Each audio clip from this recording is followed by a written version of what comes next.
Assalamualaikum warahmatullahi wabarakatuh. Alhamdulillahi rabbil alamin. Wassalatu wassalamu ala ashrafil anbiya'i wal mursalin wa ala alihi wa sahbihi ajma'in. Ashhadu an la ilaha illallah wahdahu la sharika lah wa ashhadu anna Muhammadan abduhu wa rasuluhu. Allahumma salli wa sallim ala nabiyyina Muhammad wa ala alihi wa sahbihi wa man tabi'ahum bi ihsanin ila yaumiddin, amma ba'd.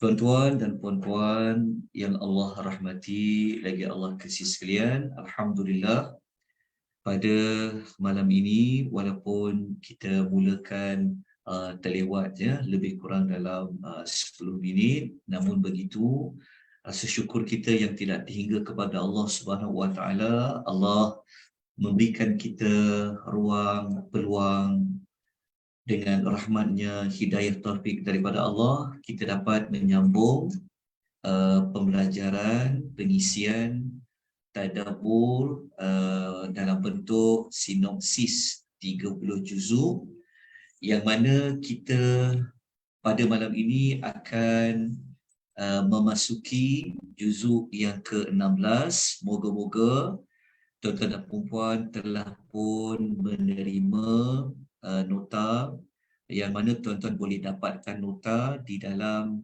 telah dimuatkan di drive Google. Tuan-tuan dapatkan link.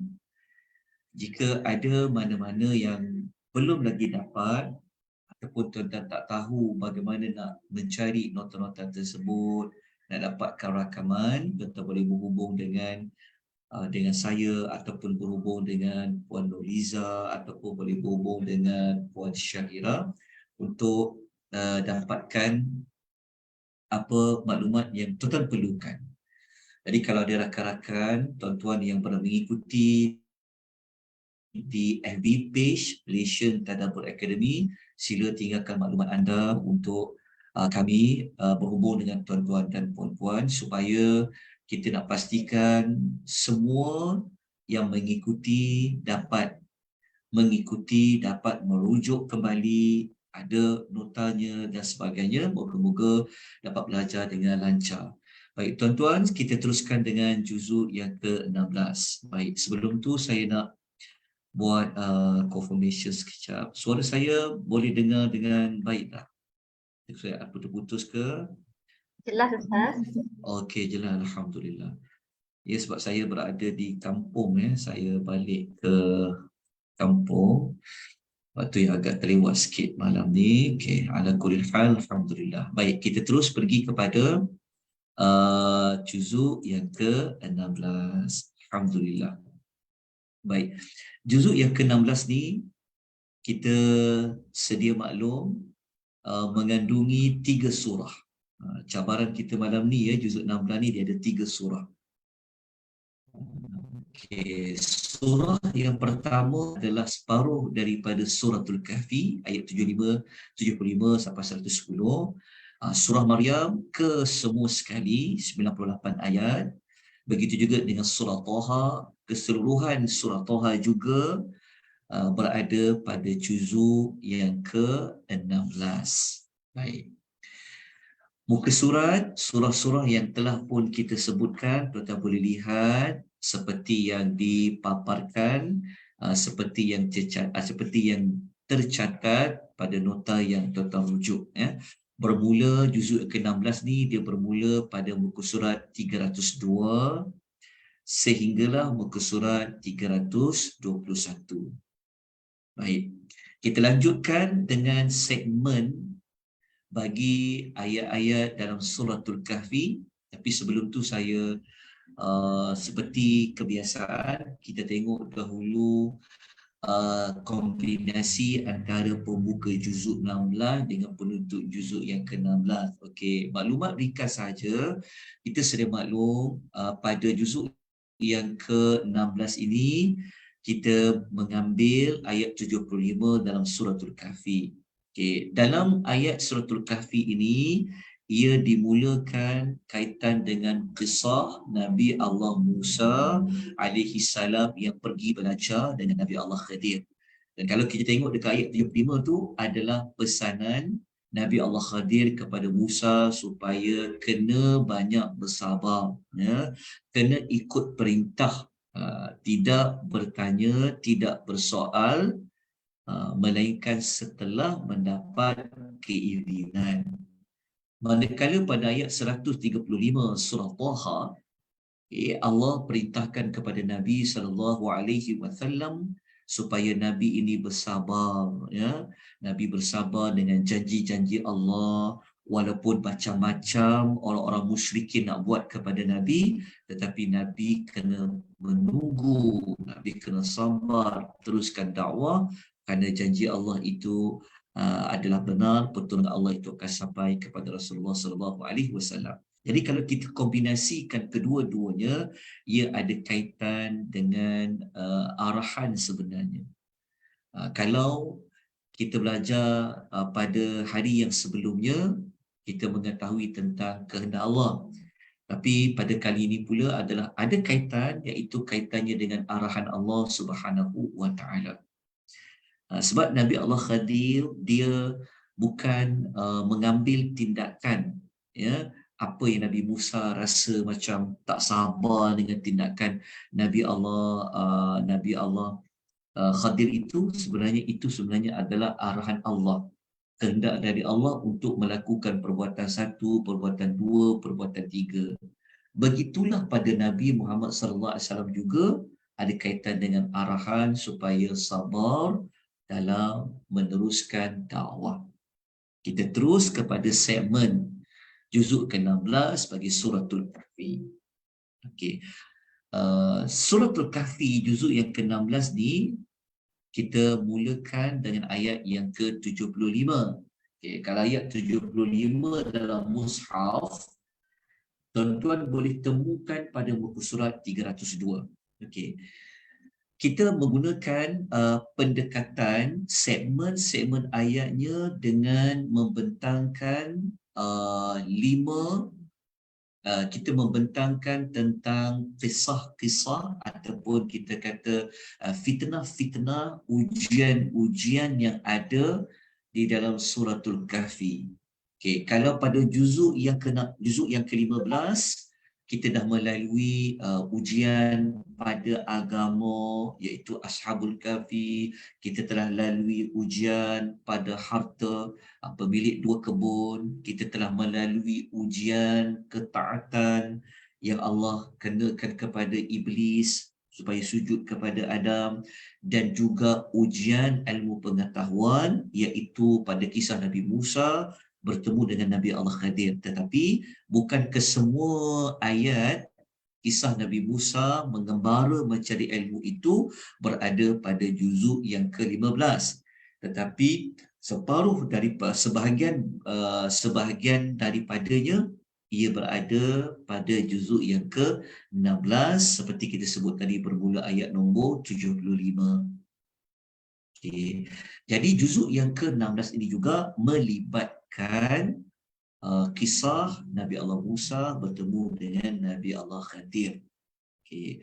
Kemudian dilanjutkan pada kisah kekuasaan, ujian kekuasaan yang Allah berikan kepada Dzulqarnain. Pada Dzulqarnain alaihi salatu wassalam, bermula ayat nombor 83 sehinggalah ayat nombor 98. Dan kita sedia maklum, apabila masuk cerita tentang Dzulqarnain, dia ada kaitan ayatnya tentang Ya'juj dan Ma'juj. Okay, kita dalam segmen ini saya tidak letakkanlah tentang Ya'juj dan Ma'juj, tetapi ia berada di dalam ceritanya Dzulqarnain bermula ayat 83 sehingga ayat nombor 98. Okey, ini bermakna masih lagi ada beberapa baki ayat dalam suratul Kahfi bermula ayat 99 sampailah 110. Okey, ayat-ayat yang berbaki ni kita nak letak dia bagaimana? Okey. Ayat yang berbaki ayat 99. Selepas kisah Zulqarnain tadi, kita terus ambil ayat 99 sampai 110, kita letakkan ia sebagai penutupan bagi suratul Kahfi. Okey. Penutupan dia, kita boleh letakkan maklumat yang ringkas. Kita kata penutup suratul Kahfi ini Allah Ta'ala nak menyebut tentang akibat orang yang gagal dalam ujian-ujian yang kita sebutkan pada sebentar tadi, ujian kekuasaan, ujian kepada ada orang dia kalah dalam ujian ilmu pengetahuan, dia kalah dalam ujian memiliki harta, dia kalah dari sudut ujian agama. So cerita tentang akibat gagal dalam ujian-ujian itu berada pada ayat 99 hingga 110. Dalam masa yang sama, bukan sekadar ayat-ayat ini membentangkan akibat orang yang gagal, tetapi Allah juga telah menerangkan apakah jalan yang boleh membawa kepada keselamatan. Okay. Kalau ayat-ayat ini, kalau kita pecahkan lagi, kita boleh bahagikan ayat 99 sehingga 106. Allah mencerita tentang akibat dan penyebab manusia itu dia boleh gagal dalam ujian-ujian yang kita telah pun mengetahui bentuk-bentuk ujiannya dalam suratul Kahfi. Kalau kita baca tadi, kalau tuan-tuan ada mushaf seperti yang saya ingatkan sebelum sinopsis, saya minta tuan-tuan bersiap sedia dengan apa? Dengan Quran terjemahan. Baik, tuan-tuan, saya ingatkan ya, jika talian saya ini dia terputus ataupun ada gangguan, saya minta tuan-tuan bersabar sebentar, nanti saya akan menyambung kembali. Jika terputus ya, sebab saya bergantung kepada hotspot talian Celcom, jadi takut tak cukup data sebagainya, takut terputus. Baik. Kalau tuan-tuan sempat rujuk pada buku surat pada ayat nombor 99 sampai ayat nombor 106, tuan-tuan tahu sebenarnya di antara akibat gagal dalam ujian tu apa? Adalah antaranya ada orang ni, amal yang dia buat ni Allah tak terima dia. Dia panggil amal orang-orang yang rugi. Itu kita boleh temukan pada ayat yang ke 103 dan 104. Okay. Masuk kepada ayat nombor 107 dengan 108, balasan bagi sesiapa yang dia teguh dalam ujian itu, dia percaya dalam ujian itu, dia teguh dalam kebenaran, maka Allah sebutkan balasannya. Ayat 107 sampai 108. Saya yakin tuan-tuan ingat kot ayat nombor 107, 108 ni tentang apa. Dekat ayat ni, ini cerita tentang apa? Ini cerita tentang syurga Firdaus. Dekat ayat 107, cerita tentang syurga Firdaus. Okay. Manakala ayat 109, ia berkenaan dengan rahmat Allah. Rahmat Allah di sini adalah merujuk kepada ilmu Allah Subhanahu wa Ta'ala, kalimah-kalimah Allah yang sangat luas. Begitu juga dalam masa yang sama, pada penghujung suratul Kahfi, Allah memberikan apakah cara nak menuju kepada kejayaan. Yang inilah yang kita, jalan menuju kejayaan ni dia sama dengan kita katakan jalan yang membawa kepada keselamatan. Jalan selamat tu apa? Kalau kita baca ayat 110, adalah ada dua bentuk amal yang boleh membawa kita percaya di dunia dan di hari akhirat. Antaranya apa? Iaitu kita tidak mensyirikkan Allah Subhanahu wa Ta'ala dan kita ikhlas dalam kita beribadat kepada Allah Subhanahu wa taala. Maka selesailah penerangan ringkas bagi segmen-segmen ayat di dalam suratul Kahfi yang berada pada juzuk yang ke-16. Baik. Sebelum saya lanjutkan, tuan-tuan, izinkan saya menerangkan apa yang tidak sempat diterangkan pada hari yang sebelumnya, iaitu begini. Kita mendengar, kita mengetahui bahawasanya baca surah Yasin, baca suratul Kahfi ini boleh melindungi kita daripada Dajjal. Kan kita belajar baca 10 ayat pertama ke, baca 10 ayat yang terakhir ke, ataupun baca keseluruhan suratul Kahfi, Allah melindungi kita daripada Dajjal. Tetapi setelah kita melihat segmen-segmen ayatnya kan, sampai 110 ayat, tiada satu ayat pun yang menyebut tentang Dajjal ni. Apa perkaitan kelebihan surah Yasin, kelebihan suratul Kahfi ini melindungi daripada Dajjal, sedangkan ayat-ayat dalam Al-Kahfi tak ada pun menyebut tentang perkataan Dajjal. Para ulama sebenarnya melihat cerita Dajjal itu sebenarnya dia wujud, tetapi wujudnya secara tidak langsung, secara tersirat. Okey, bagaimana dikatakan secara tersirat? Okey, Dajjal ni tuan-tuan, Allah hantar dia pada hujung zaman nanti, iaitu salah satu daripada tanda kiamat yang besar. Sebelum Allah musnahkan alam ni, dunia ni, Allah datangkan dulu Dajjal. So Dajjal ni, objektif dia yang paling utama adalah menyesatkan manusia pada ketika itu.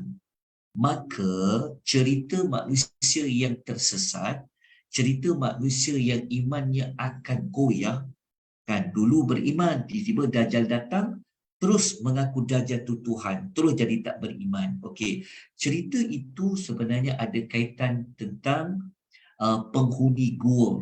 Yang penghuni gua ni, mereka adalah contoh yang mempertahankan tauhid mereka, akidah mereka. Sebab itu mereka melarikan diri ke dalam gua. Sebab itu kita Dajjal ni, kita tak boleh dia nak jumpa depan-depan. Memang Nabi minta kita lari daripada Dajjal. Ada kaitan dengan melarikan diri penghuni gua ini masuk ke dalam gua. Kenapa? Nak mempertahankan agama. Begitu juga Dajjal, kalau dia datang, cara dia nak bawa orang ni rosak imannya, rosak akidahnya, Dajjal akan menggunakan tipu daya. Tipu daya yang dia gunakan antaranya adalah dia akan mengeluarkan emas daripada bumi, dia memiliki kekayaan, dia boleh bagi mana-mana tempat tu tak ada tanam-tanaman tu akan subur. Ia ada kaitan dengan cerita pemilik 2 kebun anggur yang memiliki kekayaan. Macam itulah yang akan ada pada Dajjal. Okay. Kemudian, Dajjal ni juga sebenarnya, dia ada pembantu Dajjal, antaranya adalah syaitan. Syaitan ni nanti dia akan mempengaruhi manusia. So Dajjal akan minta tolong syaitan supaya syaitan ni boleh menyerupai mana-mana manusia yang boleh mempengaruhi manusia yang nak disesatkan itu. Maka syaitan tu akan tolong. Ada kaitan dengan kisah iblis dalam suratul Kahfi. Kenapa kaitan dia? Watak iblis itu. Kemudian Dajjal ni, dia nak pastikan orang terseleweng akidah. Dia bukan seorang yang tak bijak, dia sangat bijak. Dia akan gunakan kepandaian dia. Ada kaitan dengan ilmu pengetahuan dalam kisah Musa dan Khadir. Dan jadi dia pandai, dia tahu dia macam ni nak perangkap manusia ketika itu untuk mengaku dia Tuhan. Tapi kalau orang yang beriman, imannya kuat, Seperti mana Ashabul Kahfi tadi. Lepas tu kalau dia tak terpedaya dengan kekayaan Dajjal, okey, lepas tu dia tak terpedaya dengan pengaruhnya syaitan, dia tengok tertulis dekat dahi Dajjal tu kafir, maka mereka akan tak terpedaya dengan Dajjal. Kemudian apa kaitan dengan kisah Zulkarnain? Okey, kisah Zulkarnain ni, Dajjal ni tuan-tuan, kalau Zulkarnain dia boleh berjalan satu dunia. Begitu juga dengan Dajjal. Dajjal ni Allah bagi dia kekuasaan, dia boleh pusing satu dunia dalam tempoh hanya beberapa hari sahaja. Ada riwayat kata sampai 40 hari. Itu Dajjal. Okay, lepas tu dalam kisah Zulkarnain ada cerita Ya'juj dan Ma'juj. Ya'juj dan Ma'juj ni dia datang selepas kematian Dajjal. Jadi itulah serba sedikit penerangan ringkas tentang perkaitan segmen ayat kisah-kisah dalam Suratul Kahfi dengan kelebihan membaca Suratul Kahfi Allah lindung daripada Dajjal. Okay, wallahu ta'ala a'lam. Moga-moga penjelasan ini dapat mencerahkan lagi pengetahuan kita tentang kelebihan membaca surah Al-Kahfi. Baik, kita lanjutkan dengan surah Maryam. Okey. Surah Maryam ni, kalau sebut nama surah tu, semua akan kenal. Siapa itu Maryam? Maryam, kita sedia maklum, adalah perempuan salihah. Ia adalah ibu kepada Nabi Allah Isa alaihi salatu wassalam. Dan kalau tuan masih ingat lagi, waktu kita masuk pada juzuk yang keempat sebelum ini, kita pernah lalui surah apa? Ingat, kita pernah belajar salah seorang daripada keluarga Ali Imran adalah Maryam. Okay, tetapi dalam juzuk yang ke-16 ini memang banyak memberi tumpuan kepada Maryam dan juga kisah Nabi Allah Isa dan manusia yang pernah jaga Maryam. Okay, jadi untuk penamaan surah, saya yakin tuan tahu kenapa surah itu namanya Maryam. Okey, tetapi sebenarnya kita kena tahu juga kenapa dipilih tentang nama Maryam tu, kenapa dengan Maryam. Okey, tuan-tuan, kita semua tahu Maryam dia tidak mempunyai suami, tetapi dia mendapat anak. Okey, macam mana Maryam boleh mendapat anak? Menunjukkan bahawasanya anak yang dikandungkan itu adalah makhluk Allah. Betul tak? Maksudnya kalau tak ada Maryam, tak adalah Nabi Isa. Kan? Jadi apabila ada Maryam, adalah wujudnya cerita Nabi Isa, menunjukkan bahawa Nabi Isa itu sendiri adalah makhluk yang pernah tiada, Allah yang ciptakan. Lepas tu kisah Maryam ni juga ada kaitan juga. Okey, jadi kita lihat segmen-segmen ayatnya. Okey. Surah Maryam kita bahagikan ada pembukaannya dan ada penutupannya. Okey. Pembukaan surah Maryam kita ambil ayat yang pertama. Yang mana ayat pertama Allah mulakan dengan apa? Menyebutkan huruf-huruf abjad kaf, ha, ya, ain, sad. Okay, ada 5 huruf hijaiyah. Okay. 5 huruf hijaiyah ni tuan-tuan sebenarnya salah satu fungsi huruf-huruf abjad yang berada pada 29 surah dalam Quran bukan saja-saja Allah sebut, tetapi ia sebagai salah satu cara hendak mencabar orang-orang Arab musyrikin supaya buat mana-mana surah buat satu surah yang sama macam Quran menggunakan huruf-huruf kaf, ha, ya, ain, sad dan huruf-huruf yang lain lah. Okay. Oleh kerana itulah, pada segmen ayat yang pertama, surah Maryam ini, kita letakkan ia dengan tajuk Mukjizat Al-Quran melalui penyebutan 5 huruf hijaiyah. Jadi apa tu mukjizat? Okey, mukjizat di sini menunjukkan bahawasanya Al-Quran ini tidak ada siapa yang boleh mencabarnya. Tidak ada yang setanding dengan isi kandungan ayat-ayat Al-Quran. Itulah yang kita kaitkan dengan mukjizat. Okey. Apabila kita baca pada ayat yang kedua sampai ayat nombor 65.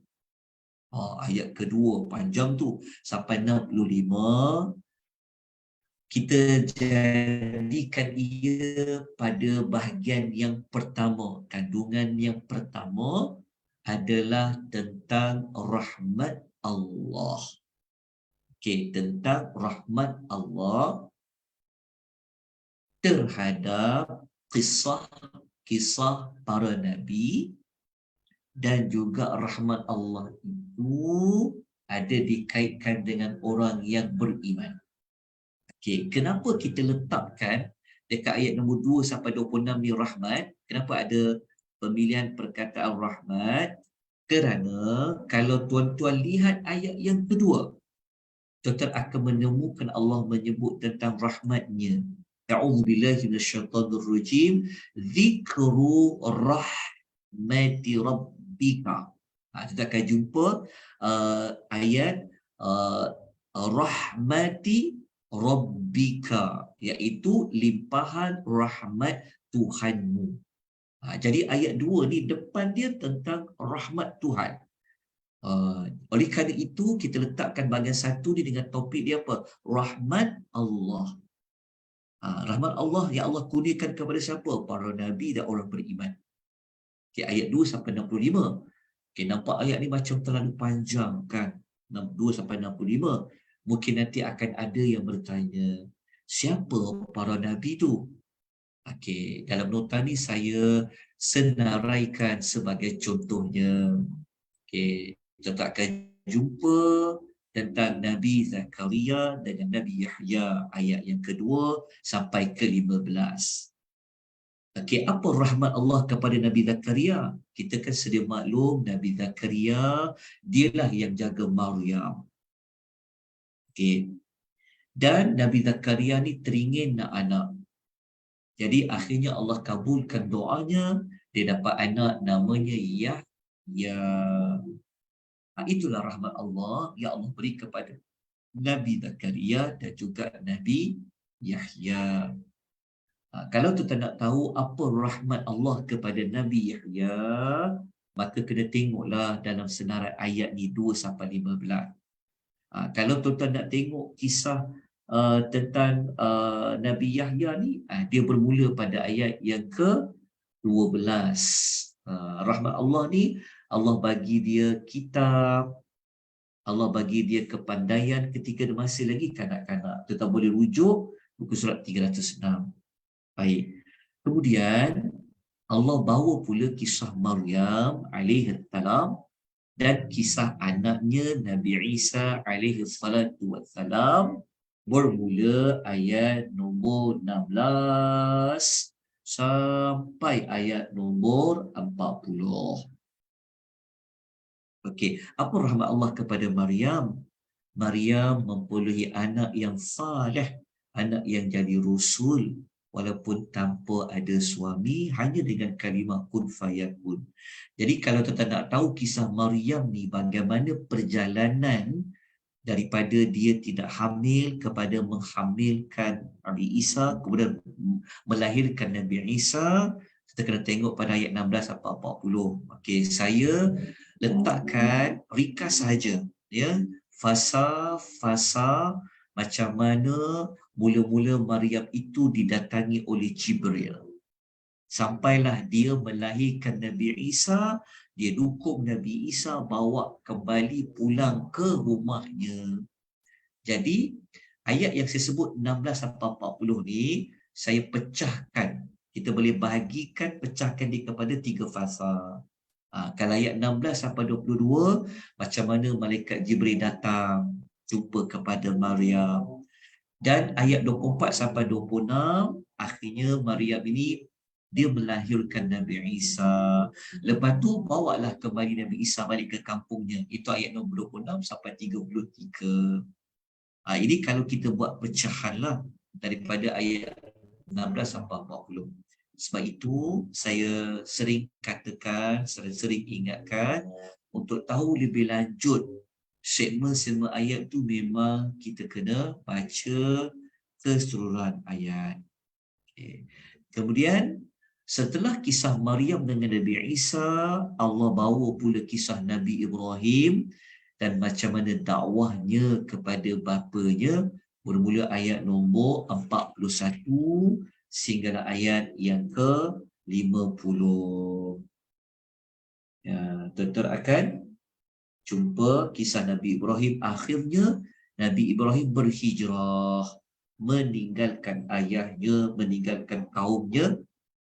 Dia pergi hijrah ke mana? Dia berhijrah ke Palestin. Itulah kumpulan ayat 41 sampai 50. Okey. Kemudian tuan-tuan puan rahimani wa rahimakumullah, Allah juga selepas itu menyebut tentang kisah Nabi Musa, yang Allah selitkan kisah Nabi Musa ni bersama dengan penyebutan nabi-nabi yang lain. Okey. Penyebutan nabi-nabi yang lain ni Allah tidak menyebutkan nama-nama mereka secara spesifik lah. Tapi ada juga Allah sebut tentang nama Nabi Nuh. Ada juga Allah menyebutkan dalam kumpulan ayat ini. Ya, ini ayat 51 sampai 58. Okey. Setelah itu Allah menyebut, walaupun Allah utus nabi, rasul kan, tapi ada juga umat manusia yang menyeleweng, manusia yang melakukan yang pendirian mereka ni tak sama macam pendirian para nabi. Dan Allah sebut juga balasan mereka bermula 59 sampai 63. Dan akhir sekali untuk segmen ayat bahagian 1 ni, Allah menyebut tentang hikmah diutuskan para rasul kepada manusia. Tuan-tuan dan puan rahimani wa rahimakumullah, selesailah kita bagi bahagian yang pertama. Okey, kita masuk kepada bahagian yang kedua. Okey, bahagian yang kedua kita letakkan kata ayat depannya adalah bantahan. Kenapa bantahan? Sebab ayat 66 sampai ayat nombor 95 terdapat beberapa syubhat yang batil yang dikaitkan dengan orang musyrikin. Okey, seperti yang saya pernah sebut sebelum ini, Allah bukan sekadar menyebut syubhatnya apa, tetapi Allah akan membuat penolakan kepada syubhat tersebut. Okey, apakah di antara contoh syubhat tersebut? Okey, kalau tengok dekat ayat 66 sampai 72, Allah menyebutkan tentang mereka mengingkari bahawa setelah mati itu boleh hidup semula. Okay, so Allah menolak dengan Allah bagi bantahan-bantahan. Okay, kemudian orang-orang Arab musyrikin ni, mereka juga sebenarnya telah tersalah sangka dengan kehidupan dunia. Kehidupan dunia ni maksudnya apa? Orang Arab musyrikin ni, mereka ingat mereka kaya, mereka dapat hidup yang senang lenang dekat dunia, itulah nanti kayu pengukur dia di akhirat nanti. Mereka ingat mereka yang kaya, mereka yang ada harta, mereka ada pangkat tu nanti dekat akhirat pun sama dapat kemuliaan macam tu. Itulah yang kita katakan salah sangka tentang kehidupan dunia. Okey, kemudian Allah bagilah penolakannya. Okey, kemudian mereka juga sebenarnya telah tersalah sangka tentang kehidupan akhirat. Kena baca, tengok pada ayat 77 sampai ayat nombor 80. Kenapa dengan akhirat? Apa salah sangka mereka? Okey, antaranya tuan-tuan, mereka menyangka di hari akhirat nanti mereka akan dapat pertolongan, mereka akan dapat harta kekayaan, mereka akan dapat anak bina. Dia ada kaitan juga dengan yang salah sangka terhadap kehidupan dunia tadi. Okey, kemudian mereka juga sebenarnya salah sangka, kesalahfahaman mereka tentang syafaat, patung dan berhala yang mereka sembah. Kenapa? Mereka duk ingat patung dan berhala dan patung yang mereka sembah tu nanti akan tolong mereka di hari akhirat. Okey, tetapi itu sebenarnya hanyalah salah sangka yang mereka telah lakukan. Maka Allah memberikan bantahan. Okey, boleh lihat ayat 81 sampai 87. Kemudian yang akhir sekali ayat 88 sampai 95, mereka juga sebenarnya telah mengatakan Allah Ar-Rahman itu mempunyai anak. Itu kena baca bermula ayat nombor 88. So Allah memberikan jawapan demi jawapan untuk menolak sangkaan mereka itu. Kita boleh lihat selepas ayat nombor 88, tengok ayat nombor 89 sampailah ayat nombor 95. Okey, maka selesailah bahagian yang kedua bagi surah Maryam. Okey, sekarang kita lanjutkan lagi dengan kita mempelajari tentang bahagian yang berikutnya. Kita ambil ayat 96 sampai 97. Jadi ini ayat-ayat yang dah hujung. Kita letakkan ayat 96, 97, 98, 3 ayat ini di bawah tajuk penutupan surah Maryam.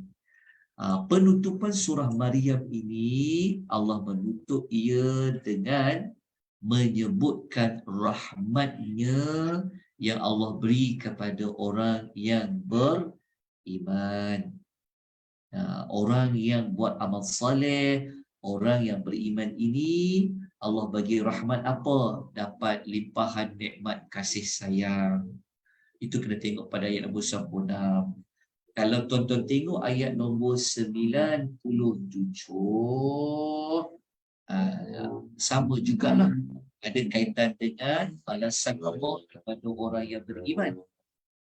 Tetapi ayat 98 surah Maryam, Allah menyebutkan kebinasaan yang Allah timpakan kepada orang-orang yang mendustakan wahyu yang telah disampaikan, mendustakan dakwah para rasul. Ini kita boleh tengok pada ayat nombor 98. Okey, selesailah segmen ayat bagi surah Maryam. Tetapi kita ingin mencari kesimpulan surah Maryam ini, kita boleh lihat pada tujuan surah Maryam. Okey. Tujuan surah Maryam ini setelah kita melihat daripada pembukaan, bahagian 1, bahagian 2 dan penutupan, maka para ulama mengatakan tujuan surah Maryam ni sebenarnya Allah nak bersihkan dirinya daripada memiliki sebarang sekutu.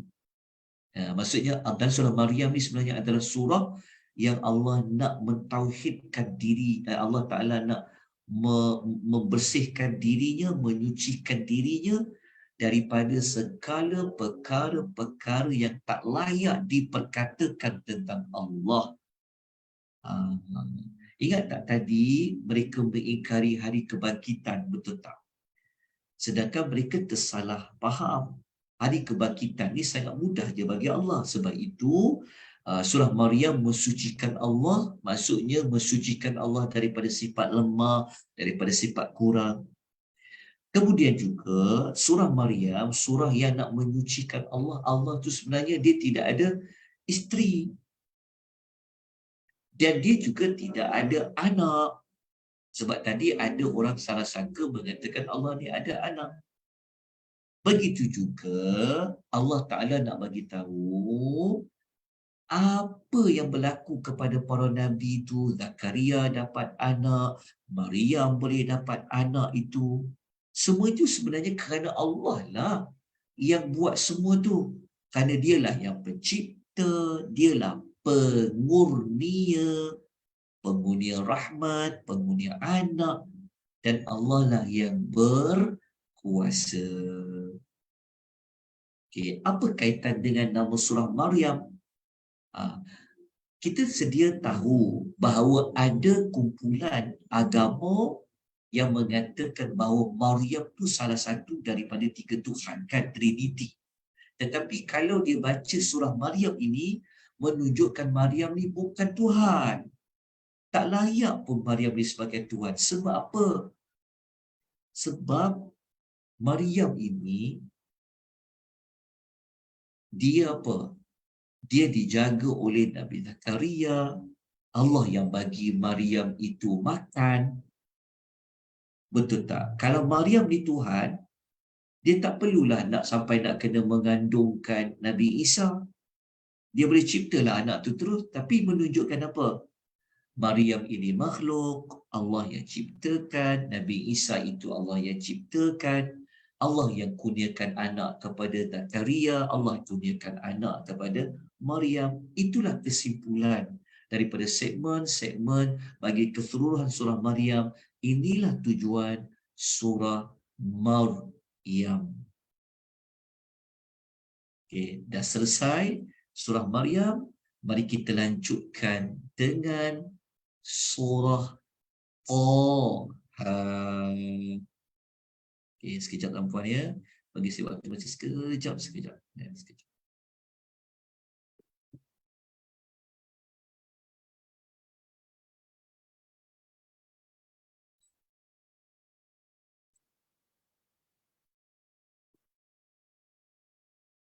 Bismillah. Okay, kita sambung kembali tuan-tuan.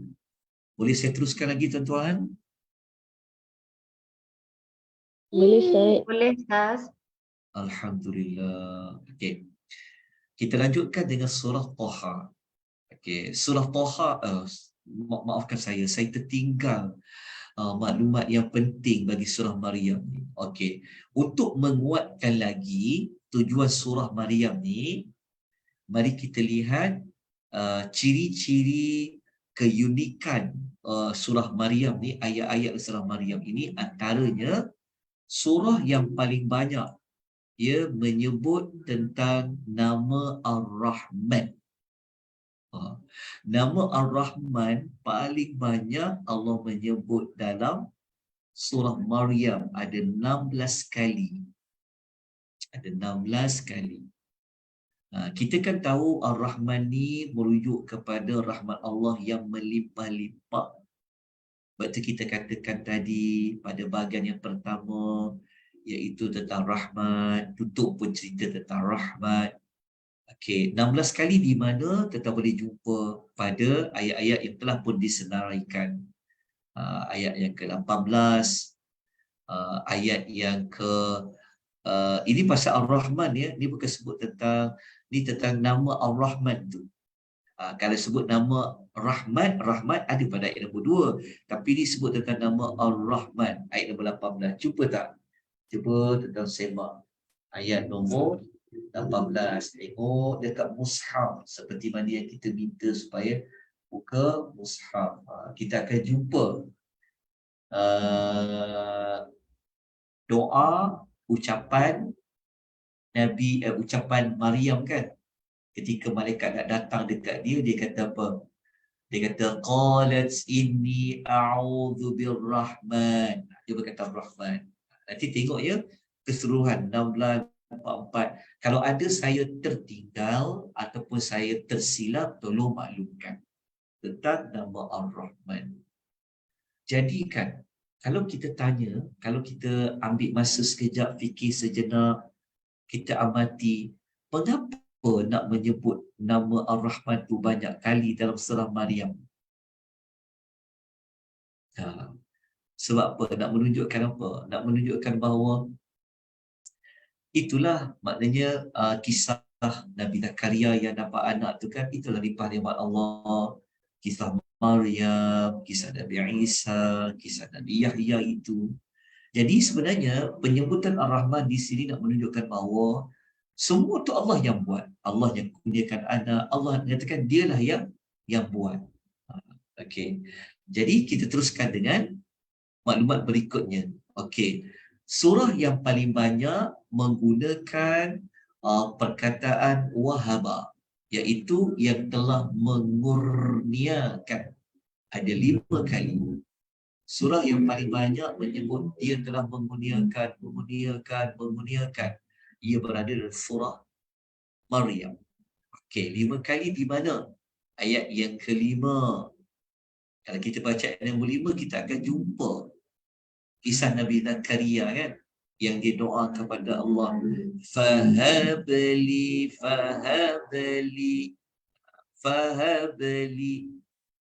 Kalau kita baca ayat nombor 19 pun kita akan jumpa dari sudut kataan apa, li ahabalaki, jumpa kan perkataan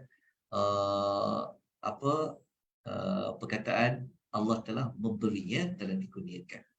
Okey, kemudian tuan-tuan puan, baru kita masuk kepada segmen surah Taha, keseluruhan ayat surah Taha. Okay. Surah Taha ni tuan-tuan, kita lihat pembahagian-pembahagiannya, kerana dia surah yang penuh dalam satu juzuk, maka kita boleh carikan pembuka dan penutupnya untuk kita ceritakan sekali. Ya, kerana dia tak terpisah, kerana daripada mula sampai hujung dia berada pada satu juzuk yang sama. Jadi pembukaan surah Taha, nanti saya akan sebut tentang apa surah Taha. Okey. Surah ini kalau kita ambil pembukanya, kita ambil ayat 1 sampai 8. Okey. Mungkin tuan-tuan, mungkin akan ada yang terfikir kan. Mungkin ada yang akan tertanya-tanya. Kenapa pembukaan surah kadang-kadang ambil satu ayat je, macam surah Maryam kan, kita ambil satu ayat je. Tapi pembukaan surah Taha pula kita ambil ayat sampai 8. Tetap perasan tak waktu kita bentang surah Maryam tadi, kita katakan pembukaan surah Maryam kita ambil ayat 1 je. Satu ayat saja. Tapi dekat surah Taha kita ambil 8 ayat. Kenapa? Jawapan dia adalah kita melihat kepada topik, tema dalam ayat. Kalau macam surah Maryam tadi, memang ayat 1 tu je tentang Quran. Masuk ayat 2 dah cerita lain dah. Sebab tu kita asingkan ayat dia. Tapi kalau macam surah Taha ni, 8 ayat yang pertama ni, topik dia sama. Sebab tu saya letakkan dekat atas ni, tentang apa? Tentang Quran. 8 ayat. Okey, kalau tuan-tuan boleh rujuk Al-Quran, tuan-tuan boleh lihat pada muka surat yang ke-312. Saya terangkan maklumat ini supaya tuan-tuan maksudnya tuan-tuan juga dapat mempelajari bagaimana segmen ayat ini kita bahagi-bahagikan. Jawapannya mudah je. Nak bahagikan segmen-segmen ayat ni, mestilah kita bahagikan dia mengikut apa? Mengikut topik yang besar. Jadi dalam 8 ayat pertama surah Taha ni dia cerita pasal Quran. Ayat nombor 1 huruf abjad Taha. Ayat nombor 2 sebut tentang Quran sampai nombor 8. Okey. Kalau kita pecahkan lagi ke 8 ayat ini memang pasal Quran. Tapi kira kita pecahkan, dia boleh dijadi begini. Dia akan jadi seperti ni. Dia akan jadi seperti ada 3 perkara. Yang pertama tentang kemukjizatan Al-Quran. Ini yang pertama. Mukjizat tu tentang apa? Ayat nombor 1. Huruf abjad tadi. Taha. Ayat nombor 1. Jelas. Tapi topik yang kedua dekat pembukaan tu Allah cerita tentang tujuan penurunan dia. Allah nak kata Quran ni turun bukan nak menyusahkan. Itu tujuan Quran turun. Tapi Quran ni turun ada sebab dia, adalah untuk bagikan peringatan. Macam tu. Lepas tu dalam masa yang sama topik yang ketiga Allah nak menyebut tentang keagungannya. Keagungan Allah ni sebenarnya tentang apa? Allah sebenarnya nak mengangkat dirinya kerana dialah yang menurunkan Al-Quran tu. Maksudnya keagungan Allah dekat sini bukanlah kita katalah ni topik lain keagungan Allah. Keagungan Allah di sini merujuk kepada Allah lah yang menurunkan Al-Quran itu. Sebab kalau kita baca dalam ayat dalam surah Toha ni, memang ayat dia ada kaitan dengan penurunan Al-Quran. Okey, kalau kita nak tengok pecahan yang mukjizat, tujuan surah tu turun dengan keagungan yang menurunkan Al-Quran itu, saya tunjukkan contoh ayat dia. Okey, supaya kalau tuan-tuan nak buat segmen pembahagian lain pun tak apa, boleh. Sebenarnya segmen-segmen ni sebenarnya dia adalah ilmu ijtihadi. Dia bukanlah ada satu ketetapan. Bukan. Jadi cara paling mudah melihat pada tajuk. Okey. Kalau tuan-tuan baca, tengok dekat ayat 1-2 kan, Allah menyebut tentang kemujizat Quran dan tujuan Quran turun. Tengok Allah kata apa? Ma anzalna 'alaikal Qur'ana litashqa. Allah berfirman, kami tidak menurunkan Al-Quran kepadamu wahai Muhammad supaya engkau menanggung susah. Sebab orang Arab kata susahlah turun Quran ni, nyusahkan kita orang je. Tapi Allah bagi tahu Quran turun bukan nak memberikan kamu kesusahan, bukan nak memberikan kamu menanggung penderitaan. Tetapi apa? Diterangkan pada ayat nombor 3. Inilah tujuan Al-Quran itu juga diturunkan. Illa tadhkirah. Tetapi untuk jadi peringatan. Lepas tu ayat nombor 4. Keagungan yang menurunkan Quran. Tanzilam mimman khalaqal arda was-samawatil ula. Allah kata apa? Diturunkan daripada yang menciptakan. Maknanya diturunkan daripada, merujuk kepada siapa? Yang mencipta bumi, yang mencipta langit yang tinggi. Itulah pembukaan bagi surah Taha. Okay. Kita teruskan dengan bahagian yang pertama. Okay. Kita ambil ayat daripada nombor 9 sampai 98. Panjangnya. Okey. Walaupun dia panjang tapi mudah je. Sebab apa? Sebab ayat 9 sampai 98 ni cerita tentang Nabi Musa alaihi salam. Panjangnya ayat dia. Ini jawapan dia. Tuan-tuan, kalau tuan-tuan nak dapatkan maklumat tentang Nabi Musa, tuan-tuan kena rujuk terlebih dahulu surah Taha. Sebab apa? Sebab surah Taha ni surah yang paling banyak memuatkan kisah Nabi Musa. Kalau kita tengok ayat 9 sampai 18 ni, dekat berapa ayat? Dekat 90 ayat kan?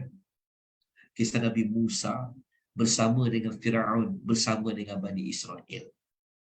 Sebab itu surah Taha, ada para ulama mengatakan kerana ayatnya banyak tentang Nabi Musa, surah paling banyak memuatkan kisah Nabi Musa, maka ada para ulama menamakan surah Taha itu juga dengan nama surah apa? Surah Musa. Jadi lepas ni kalau orang sebut surah Musa, ia sebenarnya merujuk kepada surah Taha. Sebab apa? Sebab ayat yang paling panjang sebut tentang Nabi Musa dalam surah Taha. Okey, kalau kita baca ayat 9 sampai 98, kita dapat ringkas dia lah Nabi Musa, Fir'aun dan Bani Israel. Okey. Namun begitu, saya dengan rahmat Allah dapatlah saya buat pecahan seperti ini. Ni. Okey, siapa yang pernah mengikuti kisah Nabi Musa yang kita dah selesai belajar dulu, memang akan jumpa 5 fasa. Okey. Ayat 9 sampai 98 tadi tuan-tuan, kita boleh bahagikan dia fasa Nabi Musa kepada 5. Tengok ya, kita susunkan ayat 9 sampai 98 tadi itu, kita susun mengikut fasa kehidupan Nabi Musa.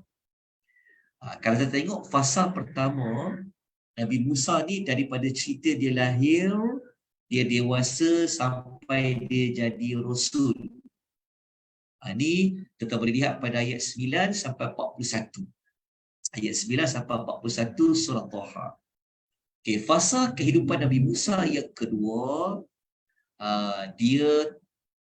dia berhadapan dengan Firaun. Dia nak kena dakwah jumpa Firaun bersama dengan Nabi Harun. Tuan-tuan kena tengok pada ayat nombor 42 sampai ayat nombor 76. Cerita Nabi Musa dapat wahyu dan sebagainya, duduk dekat ayat 42 sampai 76. Fasa yang ketiga adalah fasa Nabi Musa. Ya. Kisah Nabi Musa, dia membawa. Okey, tuan-tuan. Okey, fasa yang ketiga ni, yang ini kita susun ikut kronologi cerita surah Taha. Okey, fasa yang ketiga, Nabi Musa kena bawa keluar Bani Israel daripada Mesir. Dan cerita ni lah mereka dikejar oleh Firaun, akhirnya Firaun tenggelam. Itu berada pada ayat 77 sampai 79. Okey. Kemudian naik pula kisah Nabi Musa dengan Bani Israel. Maksudnya dekat fasa 3 ni, watak Firaun tu dah tamat dah tak ada dah. Wujud pula watak kisah dengan Bani Israel secara panjang lebar. Ini pada ayat nombor 80 sampai 98. Lepas tu, kalau kisah Nabi Musa jumpa dengan Nabi Khadir yang kita belajar tadi kan, ada kan sebahagiannya kan. Tuan-tuan boleh tengok dekat, ayatnya saya tak masukkan. Sepatutnya ayat dia tadi duduk dekat ayat dalam Suratul Kahfi lah. Dia yang ini bukan surah Taha ya. Pasal 5 ni dia dekat surah Kahfi, tetapi pasal kelima Nabi Musa jumpa Nabi Khadir, walaupun tak ada dalam surah Taha, tapi masih lagi berada dalam juzuk yang ke-16. Juzuk yang ke-16 ni melibatkan juga sebahagian suratul Kahfi. Kita belajar kan, bermula ayat nombor 75 tadi.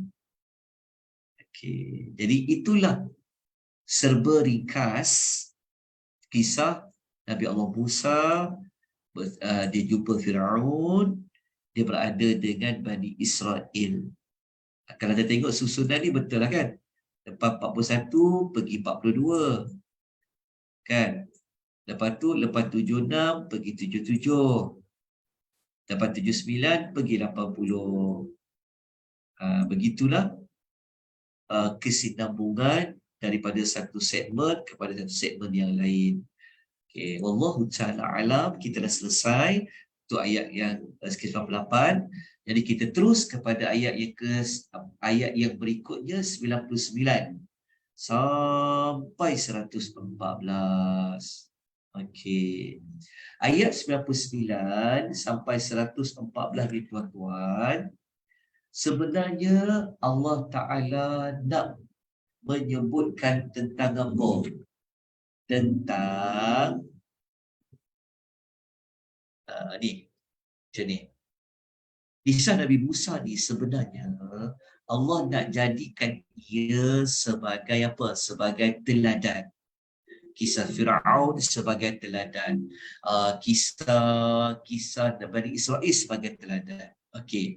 Tapi kisah Nabi Musa, Bani Israel, Firaun tu dia telah tamat pada ayat 98. Tapi selepas ayat 98, bermula ayat nombor 99, Allah nak menyebut tentang kenapa kisah-kisah Nabi Musa tadi itu Allah Ta'ala cerita dia sebenarnya adalah sebagai teladan. Dalam masa yang sama, Allah Ta'ala nak datangkan contoh. Itulah kesan daripada umat-umat terdahulu yang Allah binasakan.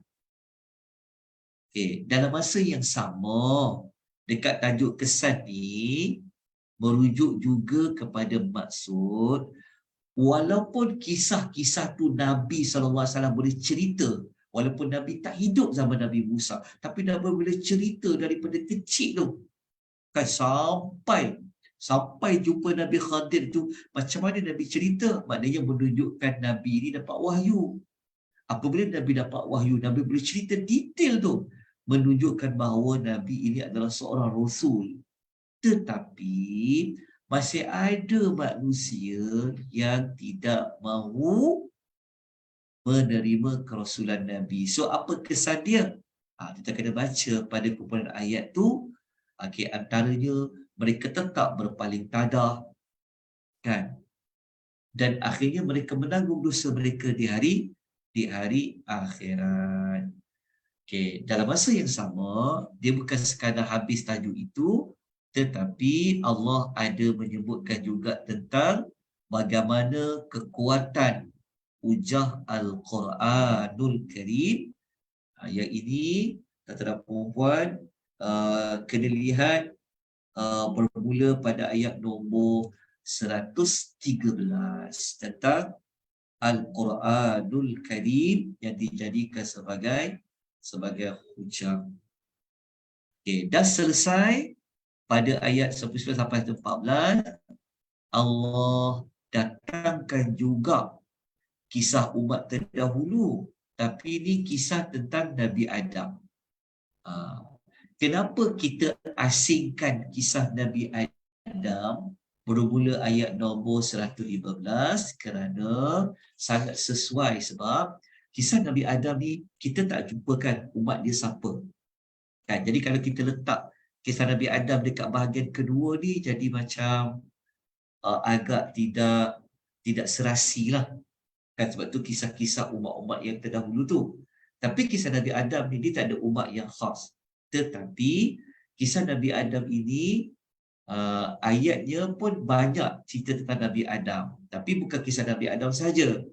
Dia melibatkan Nabi Adam dengan iblis yang tak mau sujud kepada Nabi Adam. Lepas tu kita tahu kan, Nabi Adam ni apabila dia keluar daripada syurga, dia menanggung susah. Ingat tak? Kan kita tahu kan Allah pernah pesan kepada Nabi Adam. Jadi kalau kita nak tahu punca daripada kisah Nabi Adam tu, macam ni, kejap ya. Kalau kita baca, kejap ya. Kalau kita baca dekat ayat, kalau kita baca dekat ayat 117, kisah Nabi Adam dekat kumpulan ayat 115 sampai 127, tetap akan jumpa Allah Ta'ala kata apa? Kalau kamu berdua dekat dengan pokok tu, nanti engkau dan isterimu akan menderita, akan jadi tak bahagia, menderita kesengsaraan. Sebab itu, dekat kumpulan ayat 3 ni, dekat bahagian ketiga ni, kita letak tajuk sebab-sebab kebahagiaan dan sebab-sebab kesengsaraan. Apa kaitan dengan Nabi Adam? Kerana Allah pesan pada Adam, dekat dunia ni indah, dekat dunia ni senang, tak susah. Tetapi kalau dikeluarkan daripada syurga, itulah kesengsaraan, kepayahan yang akan diterima. Sebab tu Adam ni, dia juga menjadi manusia pertama yang mengalami kesusahan apabila dia dikeluarkan daripada syurga.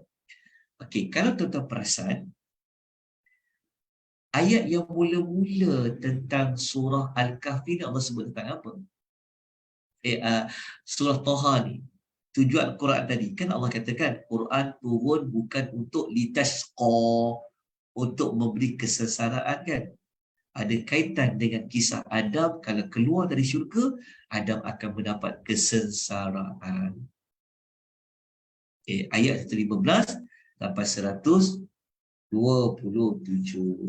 Jadi kalau kita baca dekat ayat nombor ayat yang berikutnya setelah kisah bahagian ketiga ni, moga-moga tuan jelas ya, bahagian yang ketiga dengan bahagian yang kedua dan juga pada pembukaan. Okey, nanti kita akan lihat apa kesimpulan yang kita nak buat dekat surah Taha dan bagaimana nak menggabungkan ketiga-tiga surah untuk membentuk kesimpulan juzuk yang ke-16. Baik, kita lanjutkan sikit lagi, tuan-tuan dan puan, harap boleh lagi meneruskan bersama-sama dengan saya dan juga rakan-rakan kita yang lain. Okey, kita pergi kepada penutup. Okey, penutup ni, kenapa kita jadikan penutup? Sebenarnya, kalau kita tengok ayat 128 sampai 135 ni, sebenarnya ayat-ayat dia macam banyak topik. Tapi topik yang ada dekat 128 sampai 135 ni, dia seperti mengulangkan apa? Mukadimah, pendahuluan, bahagian kedua dan bahagian ketiga. Sebab tu kalau tengok dekat penutup ni, saya dah pecahkan dia kepada 3 pecahan supaya kita lebih nampak dekat bahagian penutup ni. Okey, ayat 128 sampai 129 adalah tentang mengambil iktibar daripada kebinasaan kaum-kaum terdahulu. Macam siapa? Macam kisah Nabi Musa itulah kan, Firaun, Bani Israel, kisah-kisah tu dijadikan iktibar. Sepatutnya jadikan iktibar. Okey. Kemudian ayat 130 sampai 132 adalah pesanan-pesanan Allah kepada apa? Kepada Nabi SAW macam mana nak meneruskan dakwah. Pesanan-pesanan tu. Jadi kalau kita nak tahu apa yang Allah pesan dekat ayat 130 sampai 132 tu, maka kena tengoklah ayatnya. Cuma saya boleh sebut antara pesanan Allah tu apa? Bersabar di atas gangguan. As-sabru al-adha dekat ayat 130. Lepas tu Allah pesan kepada Nabi banyakkan berzikir, banyakkan bertasbih. Kemudian sentiasalah jaga zikir-zikir itu pada waktu siang. Itu ayat 130. Lepas tu tak akan jumpa Allah pesan buat qiyamulan. Lepas tu Allah pesan kepada Nabi supaya apa? Jangan berpaling melihat kesenangan dunia. Kemudian Allah pesan lagi. Allah pesan lagi tentang salat, dakwah kepada kaum kerabat. Itulah pada ayat 130 sampai 132. Dan akhir sekali, penutupan yang paling akhir pada surah Taha ini, Allah menyebutkan tentang keingkaran orang kafir terhadap Rasulullah sallallahu alaihi wasallam. Tapi bukan sekadar Allah sebut keingkaran tu, Allah juga sebenarnya menjanjikan mereka untuk menerima azab. Itulah penutup bagi surah Taha. Okey. Jadi tuan-tuan, surah Taha ni sebenarnya keyword dia apa tau? Maksudnya dia punya trigger dia sebenarnya pada sesara bahagia. Sesara dan bahagia. Kalau surah Maryam ni triggernya pada rahmat dan kurniaan Allah, iaitu pada surah Maryam. Kalau dekat suratul Kahfi, trigger ayat dia tentang fitnah, ujian. InsyaAllah nanti hari Isnin saya mungkin akan ambil sedikit waktu nak mengulang kaji juzuk 1 sampai juzuk yang ke-16, sebab kita dah separuh juzuk, nak habis 30 dah, separuh ni, supaya kita tak terlupa juzuk yang awal-awal. Tapi kita bukan nak mengulang panjang, cuma saya nak bantu tuan-tuan macam mana kita nak dapatkan macam intisari dia saja. Kita nak kenalkan keyword, trigger dia saja. Kita nak ingat juzuk ni pasal apa, juzuk ni. Sebab kalau nak ingat tujuan surah tu mungkin kita tak ingat kan. Tapi kita boleh buat dia punya trigger tu. Juzuk 1 nak letak tentang apa, juzuk 2 tentang apa, juzuk 3 tentang apa. InsyaAllah itu nanti kita akan bawa pada hari Isnin untuk ulang kaji 16 juzuk yang pertama. Kita tunggu saya membuatkan sedikit pembentangan. InsyaAllah kalau sempat saya buatlah. Takut tak sempat. Sebab apa tak sempat? Bukan saya kata kenapa perlukan waktu, sebab 16 juzuk nak kena baca balik semula. Lepas tu saya kena cari mana persamaan, mana perbezaan dia. Lepas tu nak kena adun dia untuk kita keluarkan supaya kita ingat. Baca juzuk 1 kita akan ingat apa dia. Juzuk 2 ingat apa dia. Macam tu. InsyaAllah. InsyaAllah boleh membantu untuk lebih mengingati tentang juzuk-juzuk. Sebab memang pendekatan kita adalah sinopsis 30 juzuk. Kita tak buat sinopsis 114 surah. Kita buat 114 surah tu, cuma cara pendekatan kita adalah belajar ikut juzuk. Baik, tuan-tuan dan puan, dan izinkan saya untuk menutup dengan tujuan surah Taha. Ingat tak kita tadi kan tentang sengsara dan bahagia. Jadi surah Taha ni adalah surah yang Allah nak bagi tahu siapa yang berpaling daripada wahyu ilahi, dia akan dapat kesengsaraan. Tetapi sesiapa yang mengikuti wahyu ilahi, dia akan mendapat kebahagiaan. Okey.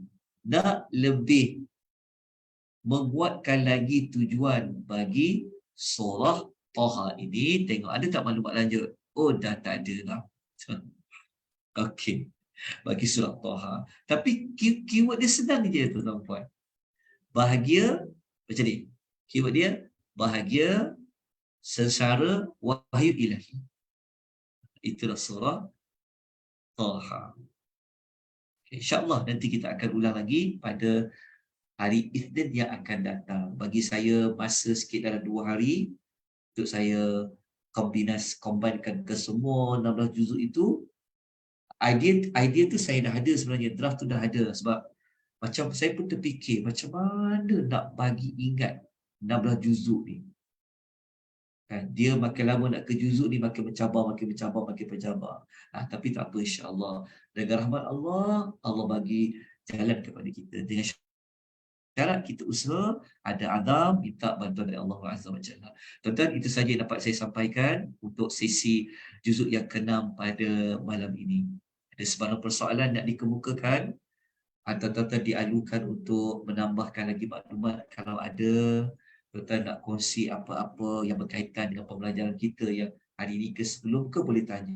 Ataupun tuan-tuan nak tanya tentang juzuk yang sebelum ni pun boleh. Sangat dialu-alukan sebelum kita tangguhkan pengisian kita pada malam ini, tuan-tuan dan puan-puan. Ada? Okey. Kalau tiada, insyaAllah kita jumpa hari Isnin yang akan datang. So malam besok tiada kita tak buat sinopsis 30 juzuk. Apa-apa pun tunggu maklumat bahan daripada pihak Akademi Tadabbur Malaysia. Aku qouli hadza wa astaghfirullahal azim wa billahi taufiq wal hidayah. Wassalamualaikum warahmatullahi wabarakatuh.